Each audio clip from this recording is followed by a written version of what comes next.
Good morning, ladies and gentlemen. It's a great pleasure to welcome you once again on this, the 12th edition of the ISG Masterclass. This morning, you are seeing a slight change in the format. Instead of Dr. Professor Govind Makharia starting the session and introducing you to the session, I am doing the honors for the simple reason that Professor Makharia is the speaker this morning. So far, we have had 11 excellent sessions of the ISG Masterclass that have been thoroughly enjoyed and appreciated by the audience. As you know, we have had a large number of people tuning in for this program, not only from India, but from neighboring countries, several African and Middle Eastern countries. And the response has been quite gratifying for the ISG Governing Council. Today, the topic on which Professor Makharia will speak is an approach to a patient with chronic constipation, which is an extremely common problem, seen quite as much by the general physician, if not more, than by the specialist gastroenterologist. So I expect Professor Makharia to speak to the physician as well as to the gastroenterologist in how they would approach this problem. For this morning session, the panelist is none other than one of our very recent past presidents and a well-known figure in gastroenterology circles, Dr. Naresh Bhatt, who is tuning in from Bangalore and will be moderating during as the session moves along. You're all familiar with the format. In fact, so familiar that we can already see about half a dozen questions in the chat box awaiting Govind even before he has begun his talk.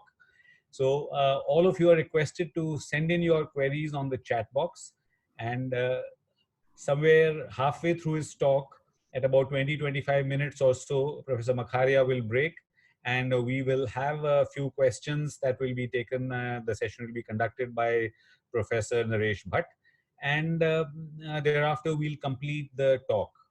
At the end, as we've been doing in the last 3 or 4 sessions, Dr. Makharia will have a few multiple choice questions for audience participation and audience poll on these questions. And then we'll take up as many of your questions as we can manage before we wind up for the day.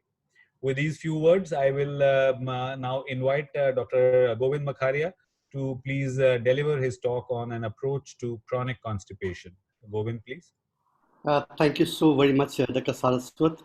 I'm so happy and to join ISC Masterclass today as a speaker, and this is a true honor to me to speak to very audience, very august audience. Thank you, Dr. Bhatt, for moderating this session, and I'd like to share my screen, and we go to 1 second.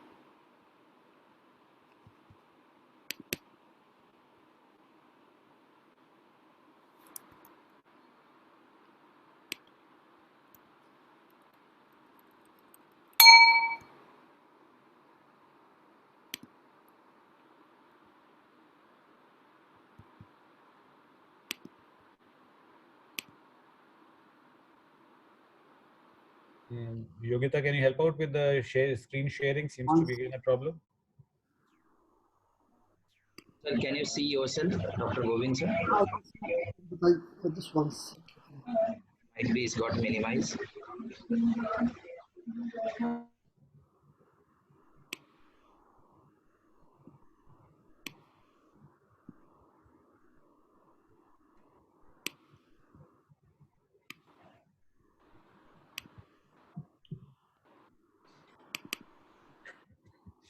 Oh, yes. Half the screen, Govind. Yes. I think you need to set that right. Yes.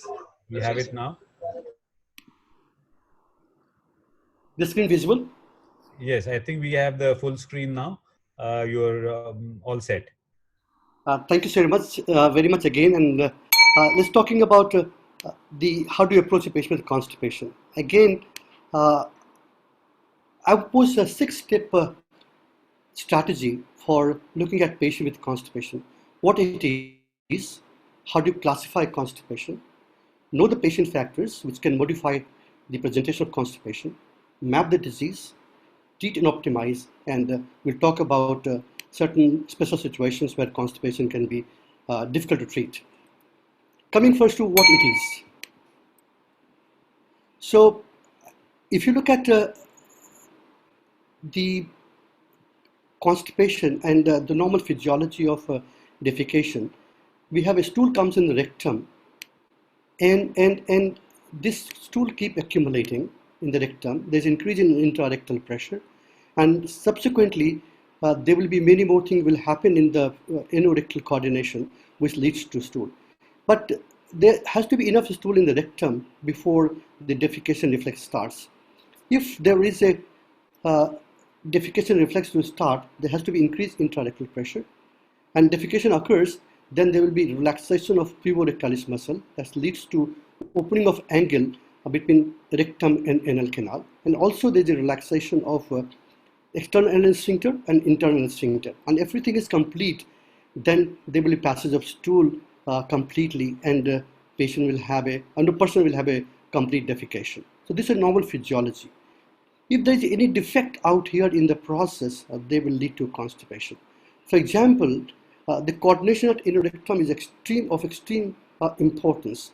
So here what we have, if there is a stool in the rectum, and if the whole process does not happen completely, there's no incomplete relaxation, or the sphincter does not relax completely, the stool will pass, but only some amount will pass, and patient will have a feeling of obstructive defecation. The whole stool, despite a full defecation, the stool will stay in the rectum, and therefore it's important that this person, the stool will remain for a long time in rectum. Therefore, the stool may become hard and dry, and the person will have to strain to pass this stool out. There will be persistent urge to pass stool because the rectum has stool persistently, and patient might have to use the finger to remove this stool. So this can happen if there is an anorectum incoordination, and these are the four important manifestations of anorectal disorders. It can also happen that we know that the whole colon has to move to stool to come to the rectum, and if somehow there is inertia in the colon, if it's inertia, and there's a lot of stool will get accumulated, but it can't be propelled to the rectum because of colonic inertia, and therefore rectum will remain empty. If rectum will remain empty, there won't be urge to pass stool, and therefore they can have no urge to pass stool.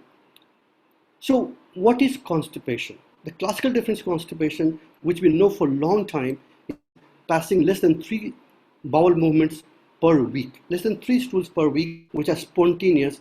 This is called classical definition. But every person has a different perception.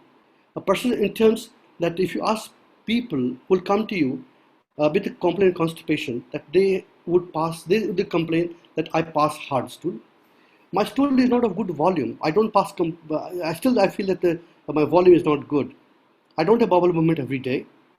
I don't have bowel movement in the morning, or they could be feeling of incomplete evacuation.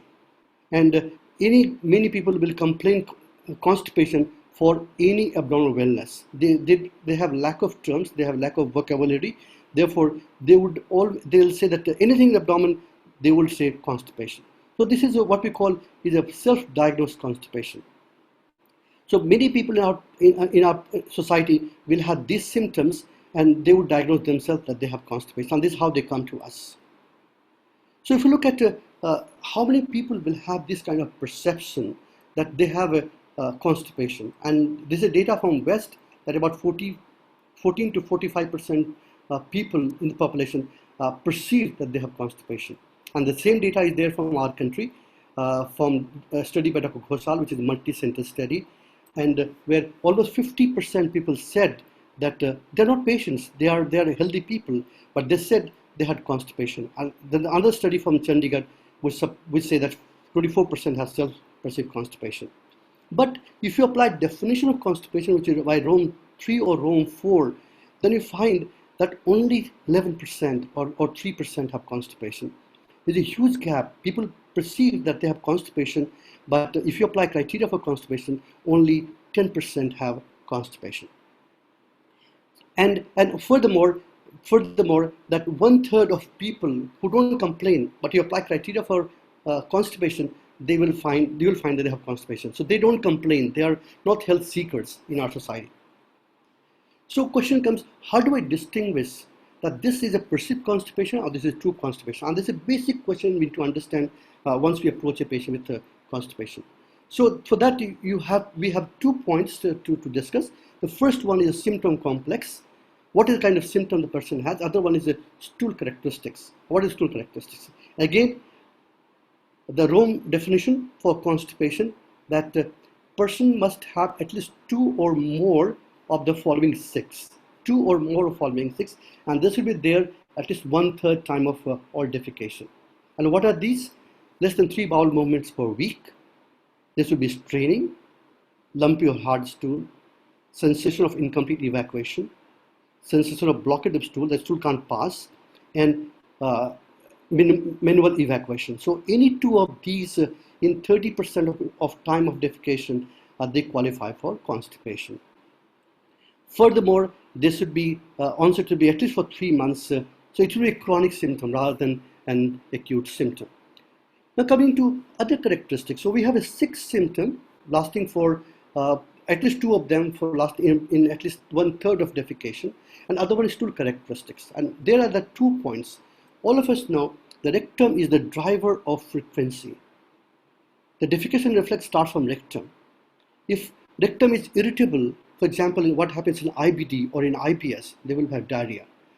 If rectum is not moving, rectum has no sensation, therefore, if rectum has no sensation, therefore, there won't be onset of defecatory reflex. So rectum will keep dilating, and that can lead to constipation. And second, longer the stool stay in the colon or rectum, the water will be absorbed from the stool, and they become hard and dry.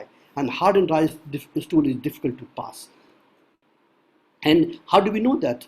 We know by looking at stool characteristics. And I think there's a need of change in practice out here. And we believe, and everybody believes, those who are the world experts in constipation, that using Bristol chart is extremely important and give a hell amount of information while making an approach to a patient with constipation. So type 4 is a normal type of stool. If the stool stays longer, it will become dry. Dry stool will break. They become sausage, and there's a lot of breakage, and it can become pellet-like. They break and form small pellets. So type 1, type 2, which are separate heart lumps or sausage separate, this is a constipation. Many people will say that I pass stool like this, but still they'll complain constipation. And so therefore, the patient may have different perception, but if you use this chart, it will tell us that there is a defect in the somewhere in the GI tract, which leads to persistence of stool in the colon or rectum for a long time. So please use Bristol stool chart, and they can be easily used. When they are all available on internet, you can take a print and keep in outpatient. And maintaining stool diary sometimes does help that what kind of stool person is passing, and this really helps in optimizing therapy. If you give therapy, patient still have this kind of stool. In that case, you will advise or add on more therapy. So those who have perceived constipation means those who don't meet the criteria of Rome 3, stool is not that kind of, as we described, the Bristol stool, they don't need any investigation. They just require our reassurance. We need to educate them. And this is the point of I want to make out here. This is the point which will help. At least we know 50% have a perception, 10% have true constipation. It means 40% have perceived constipation, and all those 40% is a large number, can be treated just by reassuring them. Ask them to increase the fruits and vegetables, and also utilize a gastrocolic reflex. We know the gastrocolic reflex is important, that once a person eats, there is a colonic contraction that's called gastrocolic reflex. So ask the person to go to toilet or washroom and try defecation for at least 5 minutes twice a day after major meals, 30 minutes after eating, and even there's no urge. So these patients will be requested to go to washroom after their major meals within half an hour, even there's no urge. And probably they will learn from this, and the constipation may get better. So the first point, that most of the patients have a perceived constipation, only a small number have true constipation, and the treatment is counseling, education, and utilization of gastrocolonic reflex. Moving to second part, that is how do we classify constipation? We know constipation is caused by a disease in the small intestine, large intestine, or anorectum. The disease of small intestine does not lead to constipation unless there is a stricture in the small intestine. But constipation means mainly large intestine and anorectum. So constipation can easily occur if there is obstruction to the flow or in the tube. There is an obstruction by either by tumor or inflammation. There will be constipation, and they are typical organic disease. If the colon wall does not move, and if there is no propulsion because of myopathy or neuropathy, so the stool will not move from one part of colon to other part of colon, and therefore this can occur also both because of organic diseases like myopathies or neuropathies, or by functional nature also. If there is a defective anorectum we just discussed, there could be pelvic floor dyssynergia, and in many people there is a constipation, there is true constipation, but not demonstrable etiology, and they are typical functional constipation. So organic, all we know that any kind of obstructive lesion, mitotic lesion, solitary rectal ulcer, proctitis, fecolis, all can lead to constipation. And second group is once there is any amount of myopathy or neuropathy, either primary or secondary. Secondary means those of diabetes, those are hypothyroidism, those are hypercalcemia. There is a myopathy, and therefore that can lead to propulsion in the defective propulsion in the colon, and therefore constipation. One must remember that these disorders have a huge spectrum.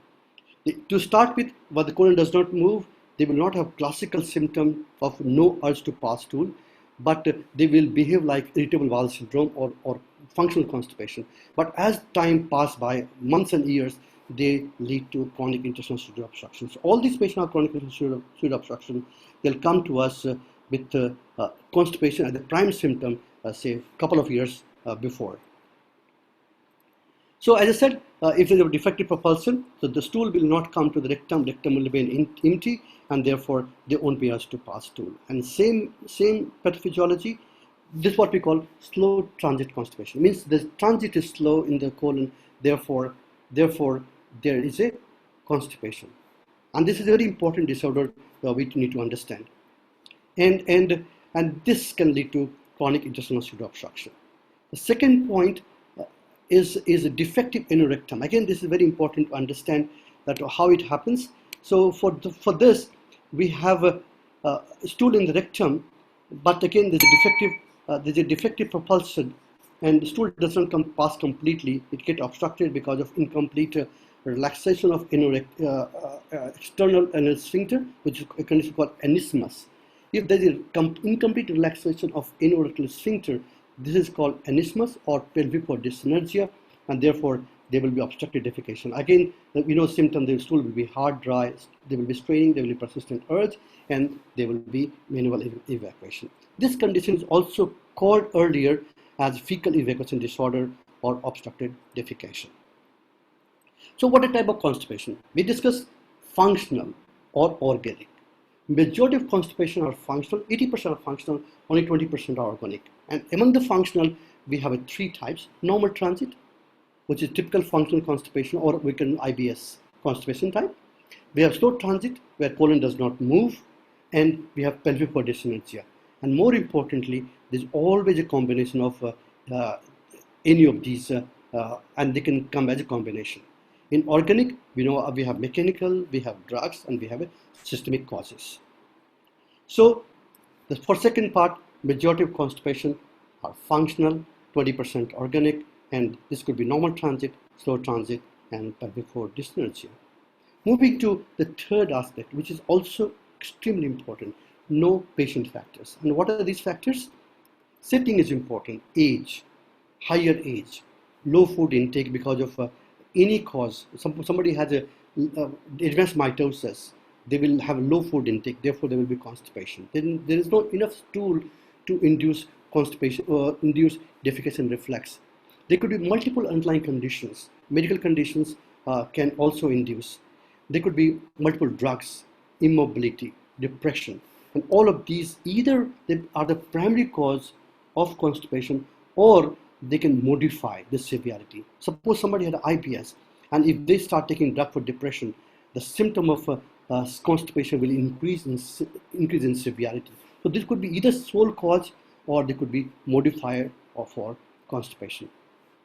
Coming to what are the disorders which systemic diseases which can lead to constipation, we all know multiple endocrinopathies, some like diabetes, hypothyroidism, hypercalcemia, or even chronic renal failure can lead to constipation.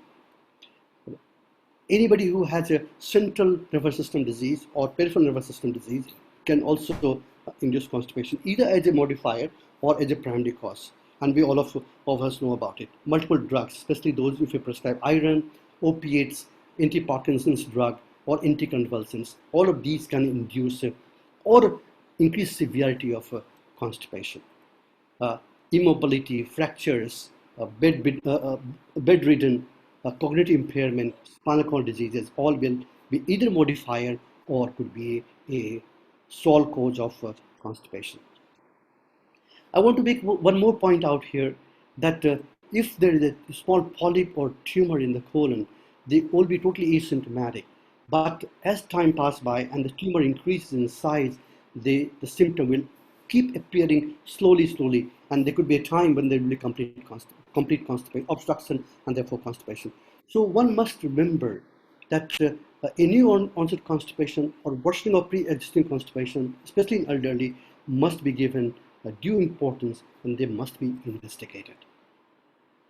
So for third step, we need to keep in mind the setting of the patient's age, comorbid illness, and how rapid the constipation severity has increased. Rapid increase in severity simply means this is an organic disease and this person surely requires investigation. Now moving to the fourth step, that is to map the disease. And how do we map the disease? Answer 5 clinical questions, and all have to be done at bedside or in our outpatient clinic. They don't require, this mapping disease does not require any investigation.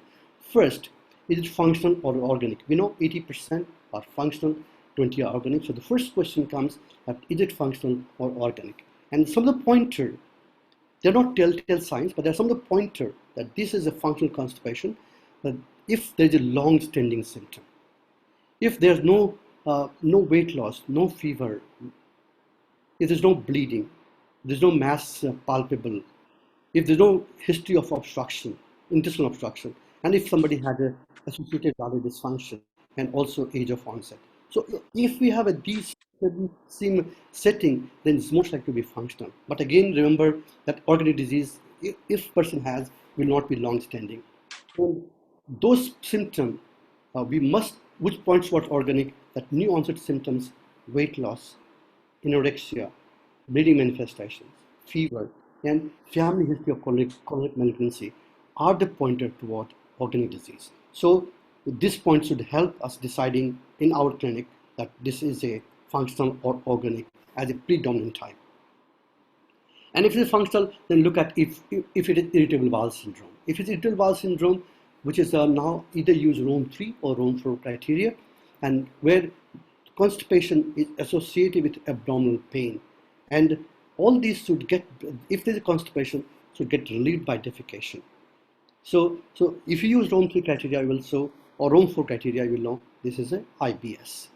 Now coming to important point that if somebody has a constipation, prolonged straining, excessive straining, distal evacuation, feeling of obstruction in the pelvis or heaviness in the perineum, so if there are any of these, they point towards pelvic floor inertia. And this is again important that we must ask this question. The patient will not know and will not tell us these points, but we as a clinician to understand the pathophysiology, we need to ask these questions, and these questions are the pointer to tell us if the person has a pelvic floor dysplasia. So now we know organic disease, we have pointers. But in functional disease, we talked about three conditions: normal transit constipation, slow transit constipation, and pelvic floor dyssynergia.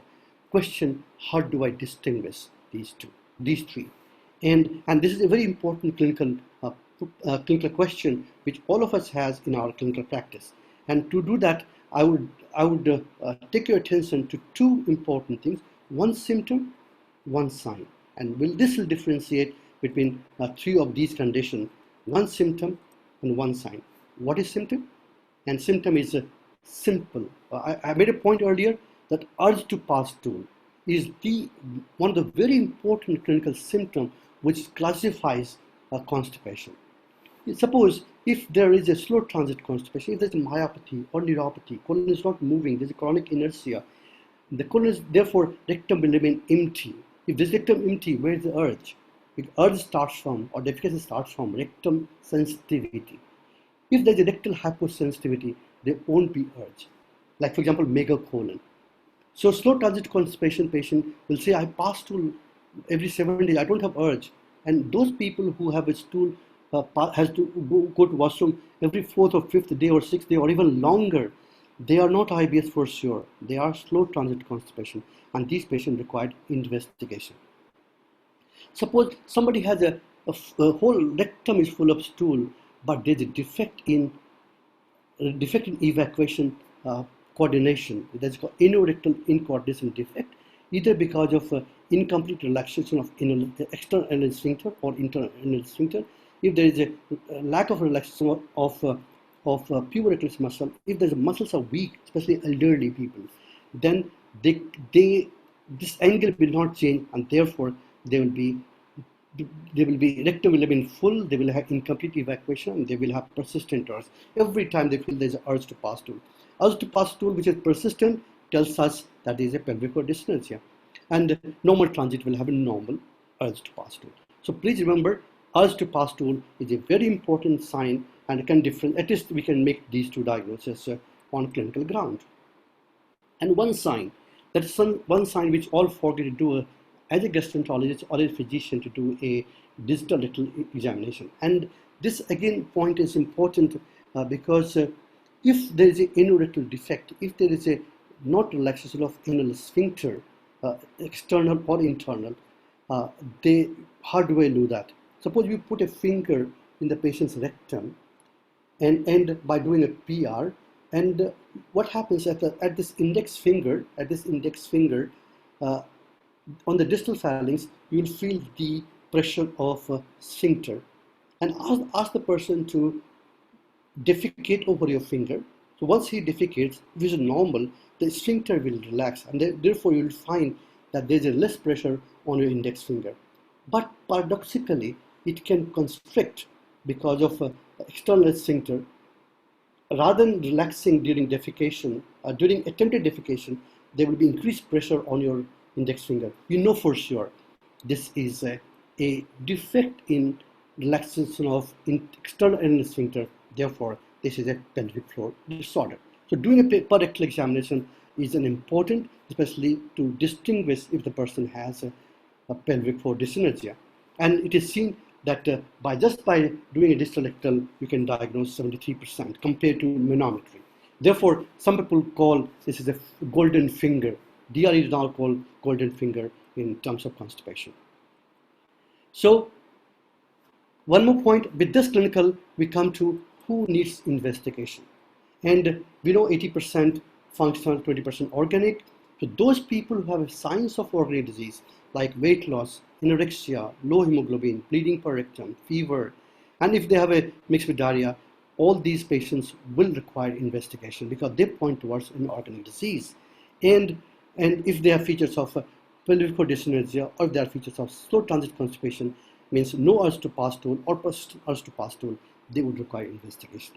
I think I'll stop here. So for this fourth step, map the disease, classify if there is a slow transit, pelvic floor, IBS, or organic. 2. Urge to pass stool and distal rectal examination, and filter out patients who require investigations. I think I'll stop here, and we can take some questions. Dr. Saraswat and Dr. Bhatt. Well, Govind, thank you for a very crisp and a lucid. Govind, there are some questions here. There are a couple of questions asking about in Indian patients, because our diets are different, should we have a different kind of criteria to define it as constipation, or do we just use the Western criteria? It's not a Western category. It's now, you know that the study has just come from, which is a multi-center study with the Uday Khosal also part of that. So probably that criteria will apply to us. I'm not sure that we will need to change our definition because of our dietary pattern. Certainly we take more fibers, so therefore we should have more frequency rather than less frequency. So defining diarrhea will be still different, but constipation I think should be. And also we know that the criteria of constipation is not only the number of stool, there are other parameters. There are 6 parameters on which you decide constipation. For example, straining, the feeling of obstruction, manual evacuation. So if any 2 of them are there, you will define constipation. So it's not just the 3 spontaneous bowel movements per week. There are more criteria that we need to apply. Absolutely, sir. Right? Yeah. The other thing is that you said straining. Now, someone wants to know from Patna, Dr. Ravikant wants to know, straining, is it just a subjective criterion, or do you have some kind of definition as to how long he sits in the toilet or whatever? I'm not too sure about it, but straining is a subjective criteria. It's not objective. Patient tells that I have to strain, and this is somebody has to stay in washroom for half an hour. It might mean does this patient have a pelvic floor dyssynergia or even a slow transit. But why the person has to stay? If there's urge to pass stool, if it's going to washroom to pass stool, and has to wait for so long, it means there's some defect in the pathophysiology. The defect is the rectum is empty, therefore, but he going to washroom as normal, but there's nothing can come out because there's no stool in the rectum, or there's a persistent lot of stool, but it can't evacuate because of a defect in rectal coordination. Another question is, should we consider dyssynergic defecation as functional, or can it be organic as well? This question is from Dr. Siddesh from Bangalore. Dr. Siddesh, this could be both organic and functional. Simply, somebody has an anal fissure. So this person will not want to go to pass stool because there's a lot of pain. Passage of stool leads to pain. So those who have anorectal organic disease, especially either there is an anal carcinoma or if there is a active fissure, then they'll behave like pelvic floor dyssynergia. But otherwise, most of them are functional. 2 questions on clinical thing is, one of them wants to know, where is the Neeraj from Hyderabad wants to know where is the site of pain in patients of constipation. And another question from Dr. Ajay from Rishikesh, he says there's a lot of family history that we find in these patients. Do you think there may be genetic factors, or is it just dietary factors? Okay, 2 very important questions. And the first one, that pain, where the pain is. So if there's an organic disease, if there is some kind of obstruction, then most people will have pain in the central abdomen. That point was organic. But other one is like feeling of heaviness, or feeling of because the rectum is full, and therefore person will have that feeling of pain or discomfort is more in the lower abdomen, because there lies the rectum or in the pelvis. So they will have a heaviness in the perineum or lower abdomen if there is a obstructive type of defecation, but otherwise it could be central. And we know the IBS patient's pain will have both mid abdomen and lower abdomen. The coming to second part was what is the question? Just one point. Family history. Family history. Family history. All this behavior of bowel movement and constipation is familiar. And this is one of the important determinants of constipation in our society. We know that most Indian will believe that all disease starts in abdomen. And they would see that any element they have, everything is my pate is a region for everything. If a person sees his father goes to washroom twice a day, morning and evening, the son learns from his childhood, or daughter learns from childhood, that have to pass stool twice every day, and that becomes a habit. So family may not be genetic in nature, genetic for some disorders, but more of a learned behavior since early part of life, that they they relate the same with. So those families have a constipation as a symptom, meaning the family will say the constipation as a symptom for any abdominal unwellness. They come with symptom of constipation. Okay, one last question before you move to the next phase. We'll take up the other questions later. This is a question from says, what are the causes of normal transit constipation? Why do they get constipated? So again, this is really not known. So look at a typical example is IBS or functional constipation. Functional ones we don't find.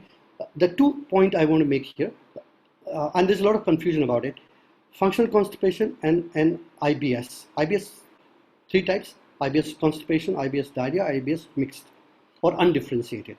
So those who have a pain, we call it IBS. Those who don't have pain, we call it functional constipation in the ambit of functional bowel disease. Therefore, but there are studies available in those functional constipation and IBS that in some the colonic motility is low, in some it's even fast, but it's not really not known. More important is a perception, and one of the basic pathophysiology of IBS or functional constipation is a perception. The rectum is slightly less sensitive, therefore it does not induce the defecation reflex, and therefore patient feels constipation. I think we'll move on to the next part of your talk and take up, there are plenty of questions. We'll come back to them subsequently. Thank you, Govind. Just go ahead. Thank you so much. And if we can move to our 5th strategy, that is treat and optimize. And before we treat to optimize, we left at who needs investigation. So what are the investigation? We filtered patients who require investigation. We know those who have organic disease, those who have a pelvic dyssynergia, those who have a serotransit will require some investigation. So what investigation? So mapping the disease, we need to know that if there are alarm features, if there is rapid worsening, if there is new onset symptom, especially in elderly, and if there is obstructive defecation, then it means this is an inflammatory or mitotic disease. And surely this patient will require a endoscopic examination, either sigmoidoscopy or colonoscopy, or CT intergraphy, depending upon what your clinical differential diagnosis here. So these patients will certainly require investigation depending upon what other clinical features are there. So those patients who have no urge to pass stool, they have constipation for a long time, they pass stool every 6th, 7th day or 5th day, and rest they don't pass stool, they require high dose of laxatives, and they come after years of consultation at many places. Most likely they will have a slow transit constipation, and this could be because of diabetes, hypothyroidism induced myopathy, or many other such conditions, and therefore we need to survey systemic diseases. For slow transit, we talk about colonic transit studies, and this patient will also require colonoscopy to rule out any obstruction, and ultimately, if there are facilities, we want to really map that what is the defect in colonic motility. For those who have persistent urge to pass stool, you think of pelvic floor dyssynergia. We need to do 2 things to know. We want to know pelvic floor function and pelvic floor structure. For look at function, we want to do high resolution anorectal manometry. We want to look at rectal sensation, and look at structure. We want to do defecography, which could be either barium or MRI based defecography. And those who have IBS or functional constipation, they may not require any specific investigation. At best, depending upon, you might do a sigmoidoscopy, but otherwise, certainly hemoglobin and ESR to be done to look at if they are underlying. And I must point here again that all these diseases, they all pass through a spectrum, and all these will qualify for diagnosis for IBS. So one, keep in mind that which IBS will require investigation is our clinical sense.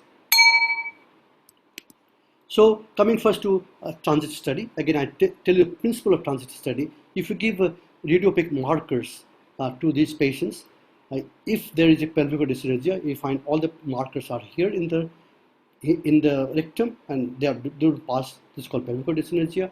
If they're spread all over, this is slow transit constipation, and normal should not have this. So this is the 5-day protocol, and the Gonzalez published that Indians have a faster transit, so you can do X-ray at 60 hours. So this tells us that what this patient could have, and this can also be assessed by nuclear scans also.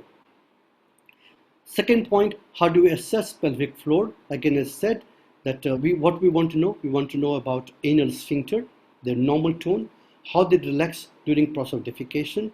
We want to look at symmetry of sphincter. We want to look at a coordination between sphincter and rectum by if rectum contracts, the external anal sphincter should relax or internal sphincter should relax. And this is a recto-anal inhibitory reflex, which we see in either manometry or even in distal rectal examination. Even in distal rectal examination, we can look at recto-anal inhibitory reflex.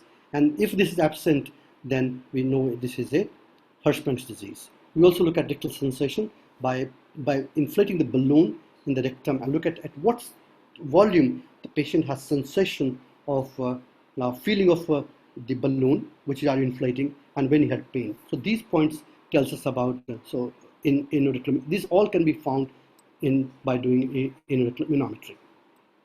And to look at the structure, we want to look at what happens with the rectal angle during defecation, how much the pelvic floor should descend. Normally it should descend about 3 centimeter.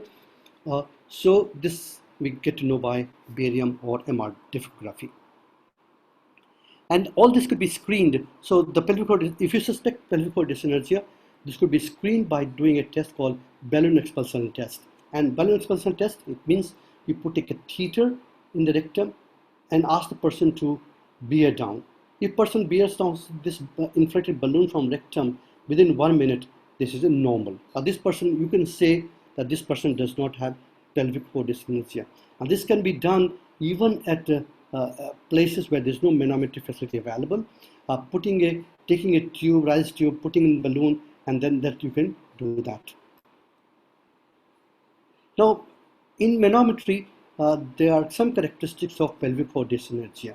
And so you would like to do manometry in those patients who have a clinical diagnosis of pelvic floor dyssynergia. It means they have straining, they have menu evacuation, they have a feeling of incomplete evacuation and persistent urge. If they are there, you will think this patient have a pelvic floor dyssynergia, and therefore you might refer this patient for manometry. And in rectal manometry, we have 4 types. And I just to point again that for during normal, if there is increased rectal distension because of a good amount of stool, and person bears down, the anal sphincters will relax, right? So rectal contraction, anal sphincter relaxation, the 2 main factors. This is a push force from above, the rectum contracts and anal sphincter relax, and that leads to defecation. What happens if you find the rectum is contracting, because we see a red zone here, it means high pressure. The person is contracting, he is passing stool, trying to pass stool, but the anal sphincter, rather than becoming low, this would be yellow or blue, this is a high. Red represents high pressure. So while the person is attempting defecation, the anal sphincters are not opening up. The pressure rises. That's called paradoxical contraction of anal sphincter. This is a pelvic floor dyssynergia type 1. And this is one of the most common type of pelvic floor dyssynergia. And there are other 3 types also, but this is the most important type. It means the push force is there, but anal sphincter does not relax. And we want to know the whole process of defecation. We do a defecography, which could be MR. MR is much better than barium defecography. And now MR defecography is available at many places. And there you look at inorectal angle, the opening of inorectal angle. You look at descent of the pelvic floor, and based on that you will decide there is any amount of abnormality. And you can also look at prolapse of rectum in this defecography. So this is again important investigation. Every lesion have a spectrum. No lesion have a full-blown disease at one time. They pass through multiple phases, and they can present at any point of time. So as a clinician, we must remember the spectrum of manifestation. If you remember the most classical manifestation, there will be end-stage disease. And they're easy to make a diagnosis because the symptoms are very classical, but the opportunity to treat are much less here. In advanced disease, we just do palliation. So one need to, as a clinician, we need to understand the whole spectrum of manifestation. For example, Again, look at this person who has a small polyp converted into malignancy, and over time, the tumor increases in size. Early lesion may just look like a functional constipation, but with time, this tumor becomes more symptomatic. He may come at this stage when there is a small lesion. He may come at advanced stage when you're sure that there is a large obstructive lesion, because symptoms are quite remarkable here. More constipation, bleeding per rectum, feeling of there's a clinical obstruction. We are happy to make a diagnosis here, but this is an advanced stage of disease. We'll be more happy to diagnose this disease at this stage where I have more opportunity to treat this person. And one also remember that those patients who have a defective myopathy or a neuropathy disorders of smooth muscle, before they become classical chronic obstruction or pseudo obstruction, they always have phase when they have a slow transit type constipation, or they can present just like IBS. And now we have Indian guidelines on constipation, which is led by Dr. Uday Ghoshal, and this is published last year in our journal. So one would like to read this article. Now, so with this, we mapped the disease, we mapped clinically, and we did an appropriate investigation. Now coming to how do you treat and optimize therapy. So as usual, the first one is educate and reassure them, increase bulk, and utilize gastrochronic reflex. Just to repeat again, that ask the patient to attempt bowel movement for 5 minutes, twice a day after major meals, at 30 minutes after eating, even there's no urge. And modify the modifiable patient factors, which is again important. There's some drug is causing constipation, maybe try to change the drug to other class, likewise. So principle of constipation are 3 principles mainly, that you need to have patent tract, which is mainly organic. So the tract should be patent. There should be a good amount of bulk of stool. Small bulk will have difficult to pass stool, and they should have good amount of water content. Dry stool is difficult to pass and difficult to move. So there should be a good amount of water content in the stool. There should be adequate intestinal motility, and there should be appropriate defecatory apparatus. And all these pathophysiological abnormalities which we detected, which we discussed earlier, will decide what treatment patients should receive. Coming first to appropriate stool bulk and water content, which is the prime of therapy, which is the first line treatment of constipation or laxatives. And here we have first line drugs and we have second line drugs. The first line, the bulking agents, the hyposmolar agents, the colonic stimulants, the stool softeners so that the stool can pass easily, lubricants, and enemas. So these are the first line therapy. I think all of us know about it. And we have second line, which are newer drugs. There's where we can put more water into the colon and increase motility in the colon. We'll come back to each one of them in quick succession. Coming to the bulking agent, so more fibers to the diet and to the we can add as a supplement. But please remember one point, that Indians already have a good amount of dietary fibers. They already have about 40-50 grams of fiber per day against the recommendation of 30 to 40 grams of fiber. Against the recommendation of 30 to 40 grams of fibers, people are only taking more fiber. So giving more fiber may do more worse to symptoms, because these fibers can lead to bloating, flatulence, and other defects. So fiber is not therapy for all constipation. One need to know that if the personal fiber intake is low, you add fibers. Then we have a hyperosmolar agents. One of them is a polyethylene glycol, which are come at 17 grams sachet, and this is a good drug because this will increase the water content of stool, and therefore the easy to pass stool. One can use lactose also, but lactose also has a side effect of sweet taste. Stimulants are not very commonly used. Those who have a slow transit type constipation, one can use bisacodyl or one can use sodium glucosulfate, and I believe these two are wonderful drugs for treating slow transit constipation. And many people use Senna. Senna is mainly once you must be seeing that a lot of patients take Kayam churn, which also has a Senna in it. Then one can use lubricants like we can use paraffin, you can use magnesium, and one of the example is where you can use any kind of preparation which has a paraffin, liquid paraffin, which helps in propulsion of the stool, and certainly enemas. So we need to increase the stool bulk and water content. But other thing, a new thing which has come up over the last couple of years, is a couple of, I would say 1 decade, is the measures where you increase water in the colon by 2 methods. Either you inhibit water absorption in the colon or add more water to the colon by some drugs. We know that a lot of people believe that I take 2 liters of water per day before I go to, or say I take 2 glasses of water after getting in the morning and I go to washroom. But this water taking with meal or without meal or even at morning time will leads to increased gastrocolic reflex. Therefore, you are inducing the bowel movement by inducing gastrocolic reflex. But this water will be absorbed in the jejunum or ileum. So this water will never reach colon, which is our purpose. We want more water in the colon. But taking more water intake through mouth will not increase water in the colon because this will be absorbed. Therefore, you use polyethylene glycol, which is not absorbed, which because of osmotic effect, it goes in the colon. But how do we do that? Still, how do we do that? So there are ways to do that. So for that, we need to know the receptors and which are there on introcyte. So this is introcyte. On introcyte, we have multiple receptors. We are aware there's the CFTR receptor, there's the chloride channels, and these 2 receptors will release chloride into the lumen from the introcyte. So therefore, once chloride comes out, the sodium comes out, the water comes out.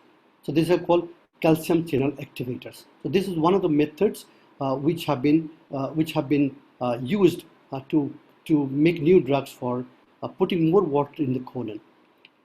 One can also increase motility of intestine by using prokinetics. So what are these drugs? Let's come to these drugs. So we have a chloride channel activator. Chloride channel activator is a lubiprostone. We have other drugs. For example, they increase cyclic GMP in the introcyte. These drugs are linaclotide and plicanatide, and these drugs lead to cyclic EMP and leads to more chloride secretion in the lumen and therefore more water secretion in the lumen. So what are the chloride channel activators? We have 2 drugs, lubiprostone, which increases the stool, puts more water into the colon, and therefore it improves the GI tract motility. And this drug have been found to be effective in terms of decreasing severity of constipation, improving stool consistency, improving pain, improving straining, and improving node distension. And this is now one of the important drugs for constipation. The dose for this in functional 24 microgram twice a day, and in IBS is 8 microgram twice a day. Certainly, this drug must not be used if you suspect mechanical GI obstruction and should not be used in pregnancy. The other drug is this drug is available in our country. I think many of you must be using it. The other drug is linaclotide, which increases cyclic GMP and therefore leads to activation of CFTR and chloride channels. Therefore, put more water in the colon. Again, this drug also is found to be efficacious compared to placebo. The other drug which is not available in our country, this is a plicanatide. 2 RCTs better than placebo, but again, you look at response is just 20%. So certainly it will have a high number to treat if you use this drug. Other new drug which is coming up, this is called sodium hydrogen exchange inhibitor. This is tenapanor, and this is looks to be a good drug. This is not available, is not approved till now, but one study in IBS constipation type in 356 patients, 2 studies in fact, and shows that it improves constipation in 61% of patients. So this is likely to be an important drug in the portfolio of constipation. Third principle of treatment, improve intestinal motility. So we know that if you have a 5, so histamine is important component, 5-HT is important component which improves motility. And there are multiple types of histamines that's called multiple type 3 and 4. So this 5-HT4 agonist, there are many drugs, that's cisapride, tegopride, which are now banned. The new drugs are prucalopride and neronapride. So these drugs are becoming an important drugs in the portfolio of constipation. Prucalopride available as 1 milligram, 2 milligram, or 4 milligram. In our country, is available as 1 milligram and 2 milligram, but it is agonist of 5-HT4 receptors, and therefore it improves colonic motility. And summary of 6 phase 2 and phase 3 studies using prucalopride. If you look at more than 3 stools, it varies from 12 to 56%. And now the one phase 4 studies over 6 months shows 21% patients have a improvement in their symptoms. Other drug that we know, the bile salts, if it's not absorbed, then leads to diarrhea. So if you block the bile salt transporter in the large intestine, that can lead to more water in the, so more bile salt in the stool, therefore more water in the colon. Therefore, this method have been used, and this is a bile acid transport inhibitor. The drug is ilobixet, and this drug is efficacious in 22% compared to 10% in placebo. This drug is still not available. So which drug, so many drugs, which drug to choose? We have 2 ways to look at it. Either we have a data based upon head-to-head comparison or network meta-analysis. I'll come back to that. So looking at what is the number needed to treat, which are the good drugs?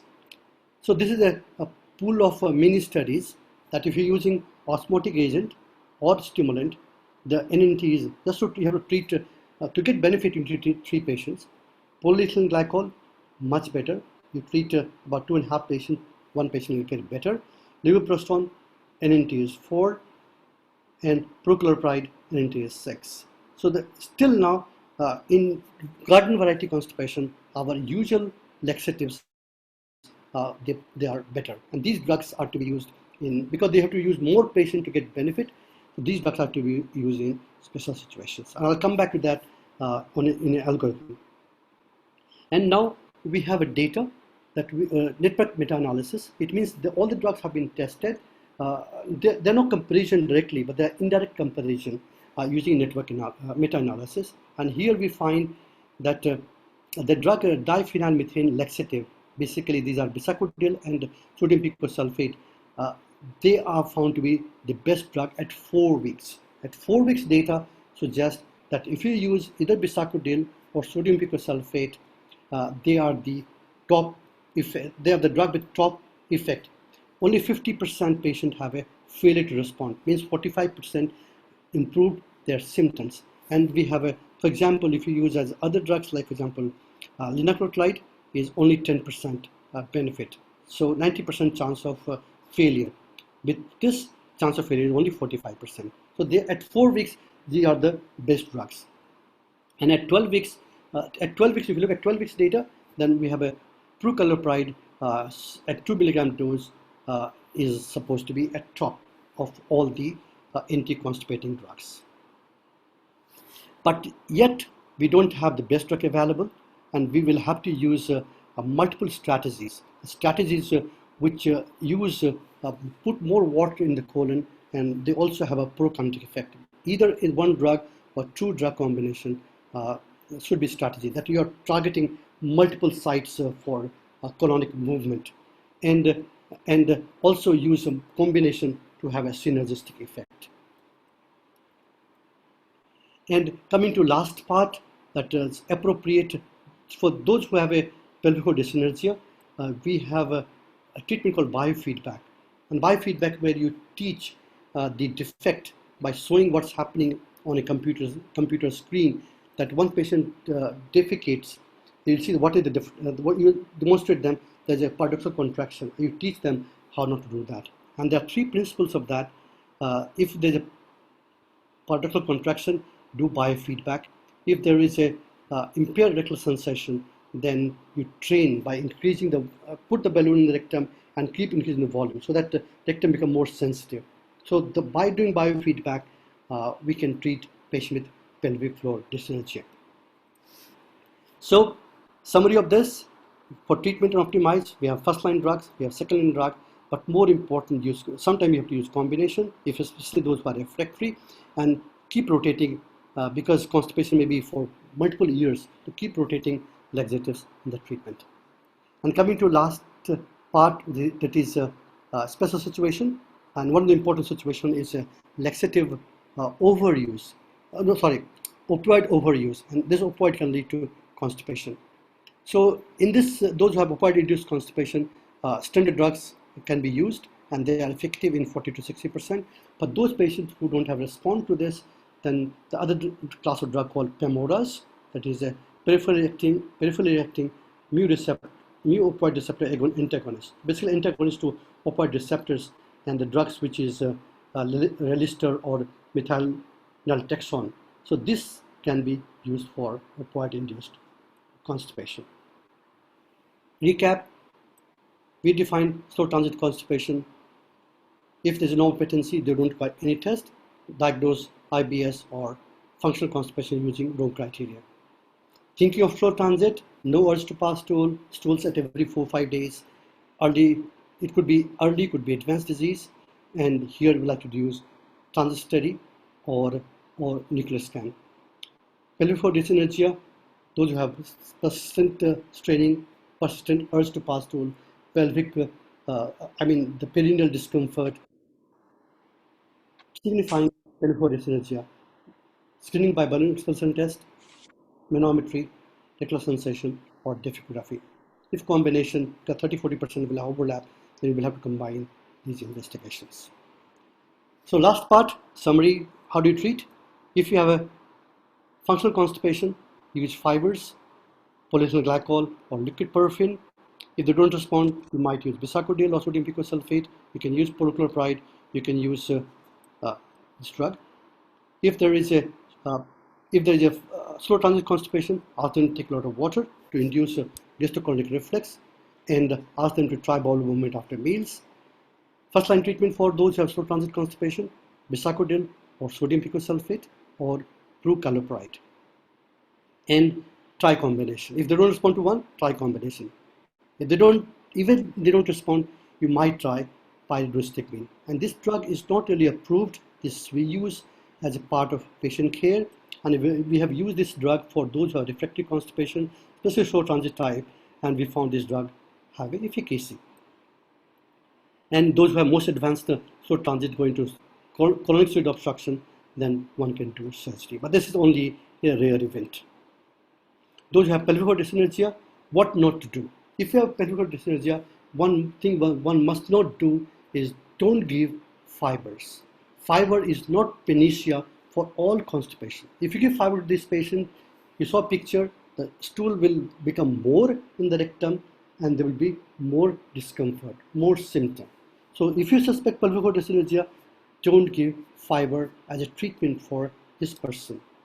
Treatment is biofeedback, which may not be available everywhere, but if it's available, this is very effective in up to 60 to 70% patients. Now this biofeedback can also be done at home, which is not available in our country, but in the US, people are using, especially Dr. Rao, who is the master of constipation, is a world leader in constipation. They have devised a home-based biofeedback, Dr. Satish Rao, and we need to teach them diaphragm exercise. I could show these things by showing, but again, this is not platform where I can show, and they are relaxation technique. If not available, defer for those centers who have biofeedback.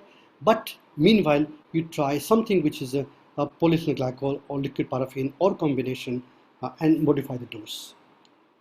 So those who have a refractory constipation, the reason is simple. We are using inappropriate doses. We are using inappropriate patients. And more importantly, we are using a inappropriate therapy in this patient. If I use fiber for slow transit, the symptom get worsened rather than getting better. And therefore, we must focus on pathophysiology, assess the cause, provide psychological assessment to these patients, and try and use combination.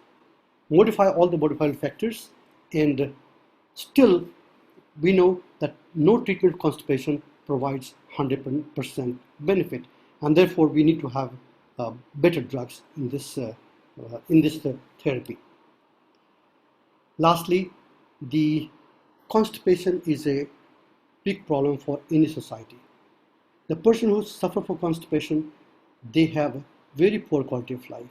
They have millions of visits to doctors, and they undergo a lot of investigation. If you look at a global population of, say, 10% prevalence of constipation, we have 700 million people in the world have constipation. And India itself, we have 13 crore people will have constipation. And if you look at perceived constipation, where patients feel I'm constipated, almost in our own country, there will be 21 million. Overall, 21 million people will have a perceived constipation. So we have a lot of unmet need. We need to change behavior of people.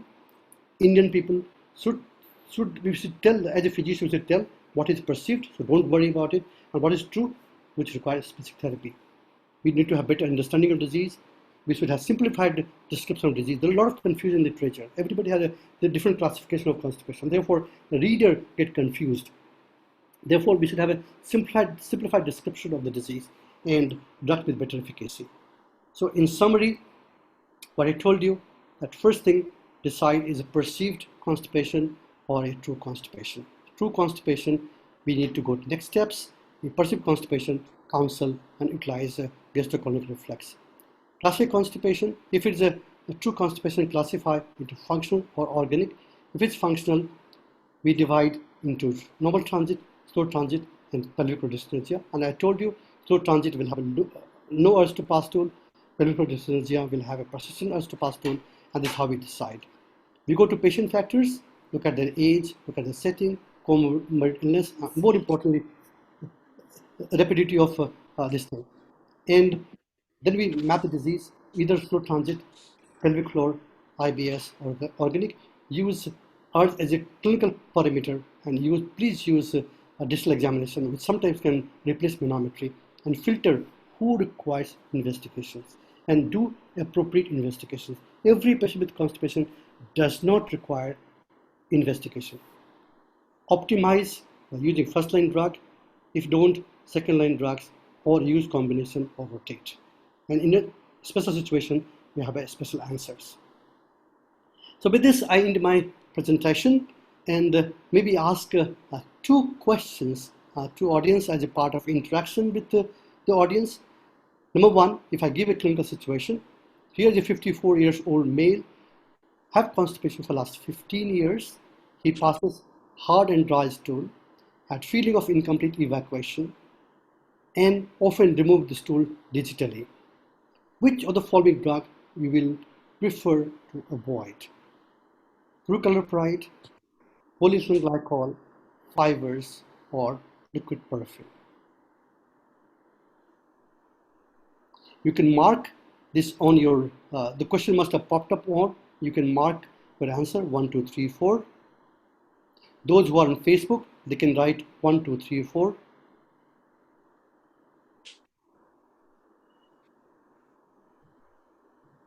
We're giving 1 minute for this, and we will have some answers coming up on the screen.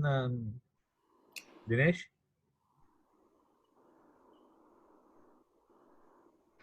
Yes, sir. You have answers? You have the answer?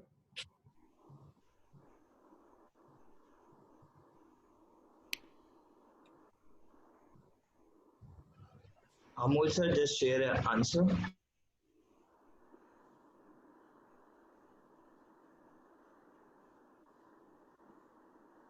Answers on your screen, sir. You can change your screen or you can read, Amol, you can read the answer. You can unmute and read the answer. It's 57% saying fibers and 22% PEG. Sir, perfect. So certainly we will not like to use fibers in this subset of people because fiber will further worsen the constipation, because this history is typical classical of a pelvic floor dyssynergia. Now let's go to one more question, which is have you ever made a diagnosis of pelvic floor dyssynergia in your clinic? If you say yes, put 1. If you say no, then put 2. Those on Facebook can say yes or no by typing 1 or 2 respectively.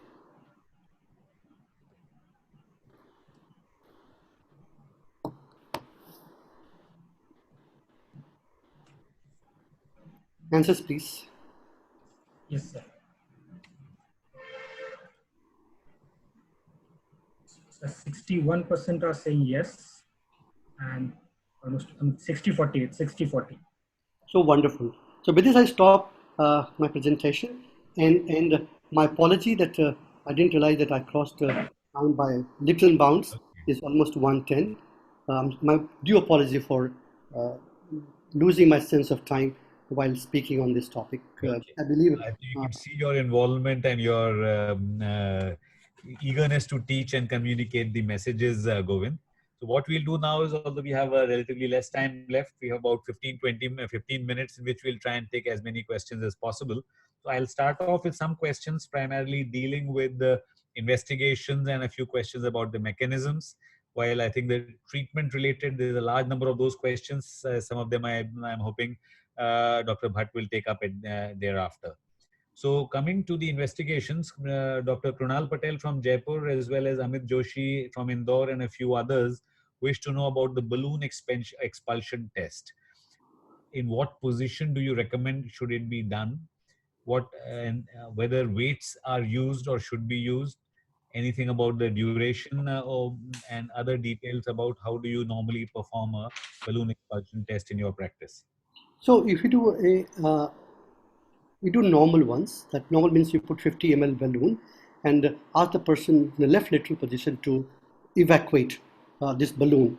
And if you evacuate within 1 minute, we say that the coordination between rectum is good and less likely this person happens for dyskinesia. But sometimes you have to put a weight, and weight put over it is half a kg and 500 milligrams, and see that if the person is able to. If person is able to do a weighted, then you can always say that there is no pelvic dyskinesia. Right.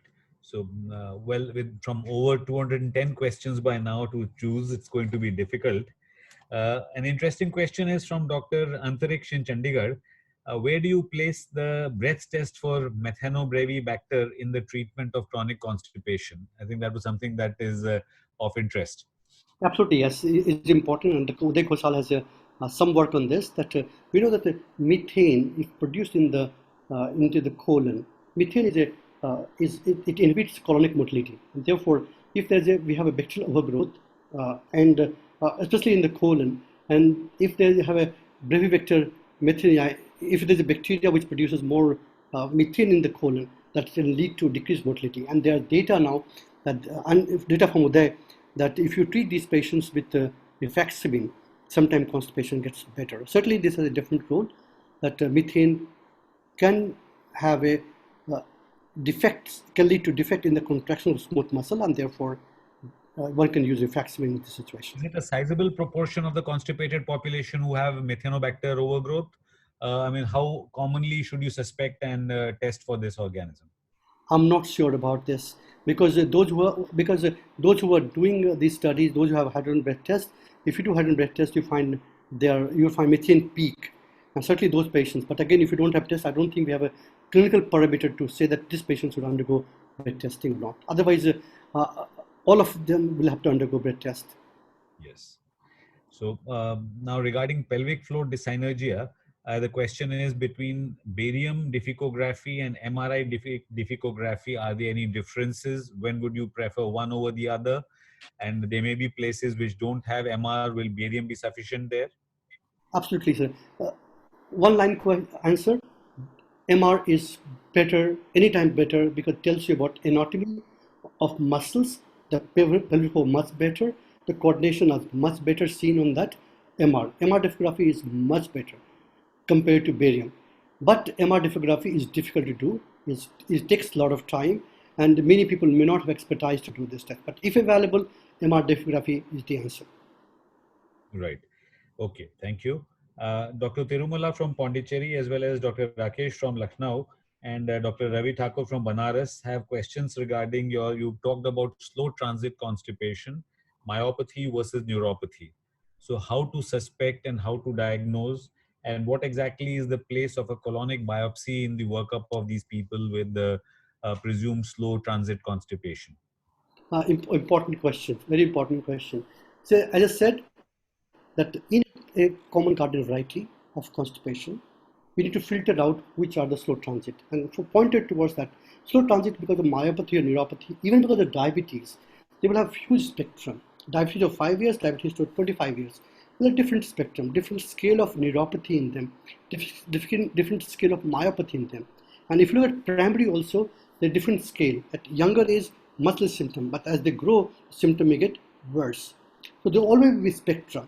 So those who don't have urge to pass stool, and for those people who say that I don't pass stool for 5 days, and even don't have urge to pass stool, no doubt about it, this is a slow transit to constipation, and that we should understand that how far they will progress. They might progress to the stage when there is a chronic intestinal pseudo obstruction, late stage. But all these patients will present with a slow transit type constipation. So urge to pass stool or passing stool very infrequently is the pointer to think of a slow transit constipation. Colonic biopsy in these patients probably are not very useful because whatever biopsy we take by endoscope, we just take mucosa and submucosa. We don't reach muscle layer. And therefore, doing just colonic biopsy probably will not, I mean, if you find some mucosal plexus, they are immunohistochemistry markers, but you will miss if unless you go to site of disease, that's a muscle. Unless we reach muscle, we can't differentiate. Therefore, either they require open biopsies or this is how it is done. So how does biopsy help the management? Is it important to differentiate myopathic versus neuropathic? If you're thinking of a total colectomy, is that the time when you want to do biopsies? What exactly is the place for biopsy in these people? So biopsy is done mainly in those patients, especially in the early part of life. If you're thinking of Hirschsprung's disease, they would do biopsy, full thickness biopsy, and then because it matters there. But those who have only have advanced disease, no point doing biopsy there. Certainly, but there are only few patients. They require maybe pancolectomy. But important point that why do we allow these patients to go there? Even if we pick up them early and they treat them, probably we can decrease their suffering. Okay. Regarding a few questions about the mechanisms, Dr. Shubhankar from Hyderabad wanted to know about chronic constipation in pregnancy. Is there a difference in the mechanism, and are any investigations needed in that situation, or how would you handle that? So, as I said, this is a very important issue that constipation pregnancy is because of effect of estrogen. Pregnancy is a hyperestrogenic state. Therefore, there will be chronic motility may come down. And also noting that the pressure of the fetus or enlarged uterus will also have bearing on the anorectal function. So therefore, but again, we don't have to use high-fi drugs. Simple using either lactulose or even polyphenol glycol will do the trick. Right. Dr. Achal has an interesting question. Achal is from Bangalore, and he wants to know about Proctalgia fugax. Is it organic or is it functional, and how to treat the condition, how to diagnose and treat the condition?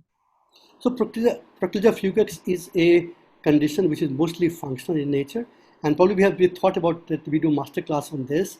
So we're thinking of doing this masterclass on the whole segment because this is an important part for all of us. That how do you treat the whole spectrum? It's not only one. This is a common term like Proctalgia fugax, but in that there are multiple subtypes, and probably will request one of our experts in neuromotility to talk on this. Right. Regarding the sense of incomplete evacuation, which is quite commonly described in IBS of the constipation type, Dr. Jagannath from Madurai wants to know, can we explain the mechanism or what is the genesis of these symptoms of so-called feeling of incomplete evacuation? So that's important, incomplete because it is a lot of stool in the rectum and is not evacuated. So patient will have it because rectal pressure is high. Rectal mucosa always perceive that particular, the stool is still there despite having full bowel movement. So this is one. Number two, more important in terms of IBS is a rectal hypersensitivity. That for the small amount of stool, the patient already perceives there's something there. And these are two types. One is functional hypersensitivity or visceral hypersensitivity because of a functional disease like IBS. And for example, in IBD, because of inflammation, you have a visceral hypersensitivity. Therefore, you have recurrent urge to pass stool. You go to washroom, you hardly pass some amount of mucus or some blood, but no stool. And this is all because of a visceral hypersensitivity, and which is the hallmark of IBS. Right. Last question before I pass the baton on to Dr. Naresh Bhatt for the next 5-6 minutes. Is very interesting question from Dr. Ajay Kumar and Rishikesh. In diabetic constipation is very difficult to treat. are you aware, or are there any developments on the use of electrical stimulation therapy or pacemaker implantations for any subset of people with chronic constipation? They are certainly not only for diabetes but also for primary myopathy and neuropathy. There are some development, but again, but they are not available, and I'm not really updated on this at this point of time. I read some papers some time back, but not updated myself over last Right. for last Which is 4 years. something that's happening, and we need to keep track of it. Dr. Bhatt, can you please Yeah, start with some questions if you yeah. have? There are a couple of questions basically on perineal descent. How do you really examine for perineal descent? Do you prefer it in the squatting position? And how do you diagnose a rectocele, and what is the role of surgery in rectocele?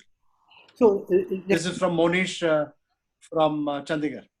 so hi Monish. So this is a rectocele is important, and especially the rectocele after childbirth in our women, if they are unsupervised supervised deliveries, there's a damage, and rectocele becomes also an important issue there. Rectocele can be diagnosed easily on either barium or MR difficography. And the criteria that we take a normal descent is about 2 centimeter descent, and you look at from the neck of femur, look at distance. So there are criteria by which you will say there's a rectal prolapse, but all rectal prolapse do not require surgical treatment. And I want to emphasize time and again here that rectal prolapse may be a modifier, may not be sole cause.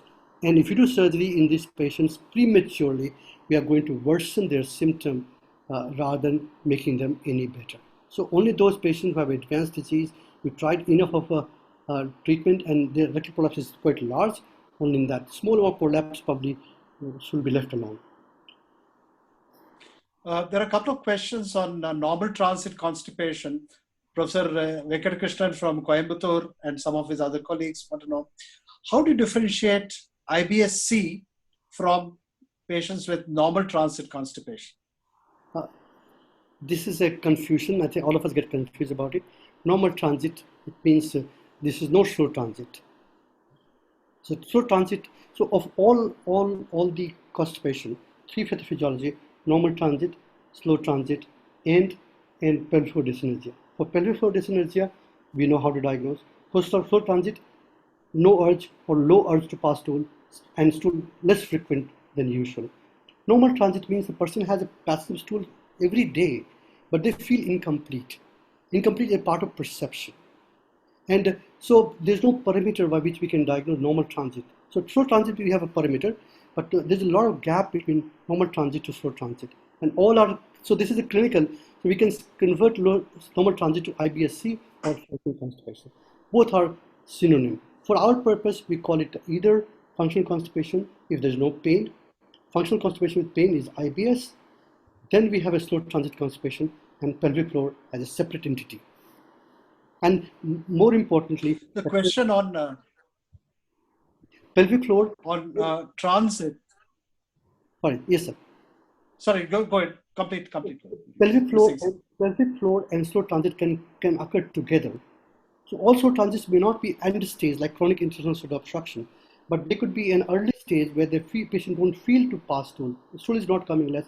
At the same time, whatever stool comes, they also have defect in rectum coordination. Therefore, they have combination. And combination, we must remember that this could be same patient can have both these together.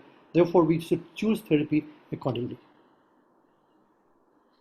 The question again on transit.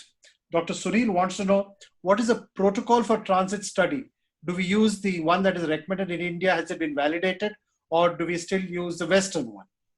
So I may not have the final word on this because see the standard is what is defined in the West, and most textbook will write that. But at the same time, the Indians may have a faster transit, and their data, both on hydrogen based data, that Indians have high transit. And so therefore, Dr. Uday Ghoshal, only a small subset of 8 patients, he demonstrated that, but this is just 8 to 12 patients, so it's not big data. So we cannot take this as final word, but we should keep in mind that our patient may have a maybe different. But again, changing protocol, I'm not too sure about it. The next issue is it's all right to differentiate as normal transit, slow transit, but does it actually make a difference in therapy? Are the response difference in these two groups? That's a question from a couple of people who have tuned in. Absolutely, absolutely. That if we have a slow transit constipation, we should prefer to use sympathetic mimetic drugs, drug which can improve colonic motility, like procoloparide. This could be drug I prefer to use. I might like to use bisacodyl at the cost of its side effect, because bisacodyl is a great drug, but it leads to side effect in 40% patients, or sodium picosulfate. So sodium picosulfate, bisacodyl, or procoloparide, if you're thinking slow transit constipation, because the mechanism is a colonic hypomotility or colonic inertia. You need to use a drug which can improve colonic motility, and therefore you use these drugs. So in normal transit constipation, you can use any garden variety, starting from fibers to osmotic agents to lubricants, and you can use one or in combination. And if they fail, go to second line drugs like using procoloparide, the lubiprostone, or even to other drugs. Dr. Hardik from Hyderabad and many other colleagues have asked, what's the duration of treatment for procoloparide? I mean, the studies have been done on a finite duration, but how long can you use it safely? I think we can use for longer. Only thing that we want to remember that this is the class of drug which have shown earlier cardiac side effect, bisacopride and ticagrelor. Therefore, the drug have been banned from clinical use. Therefore, one should remember that if you're using a patient who have a pre-existing cardiac disease, you should be more careful about these drugs. But these drugs are the study which are available 6 months post-marketing surveys, but people are using for even longer period of time if the drug works well. Or one can also do that switch on to therapy in between. So you use a procoloparide for say 6 months, then switch on for some time, for maybe 2-3 months, then go back again, kind of. Well, Dr. Naresh, I think we are now reaching close to 1:30. I think there are over 230 questions, and probably we'll be here the rest of the evening if we try to answer many more of those. So I think it now is my pleasant duty to thank Professor Govind Makharia for a superb exposition of the subject of chronic constipation, an extremely common problem, and with a lot of misperceptions and misconceptions prevalent Western, Indian controversies around. I think he's done a great job of simplifying them, going systematically and point-wise, and giving you a roadmap of how to approach these patients. So thank you very much, Govind. And also, I thank you, Dr. Naresh Bhatt. Thank you very much for a lot of thoughtful and thought-provoking questions, putting them, the ones that have come from our viewers. Well, I think this is the 12th talk in this series of ISG masterclasses, and we are now shifting gears. We are changing to a format in which we'll be having these masterclasses once a week. So the next time we meet for this will be next Sunday on the 31st of May, again from 12 noon to 1 p.m. And the topic for the discussion for the masterclass next time is going to be functional dyspepsia, which will be presented by the speaker will be Professor Usha Datta from PGI Chandigarh.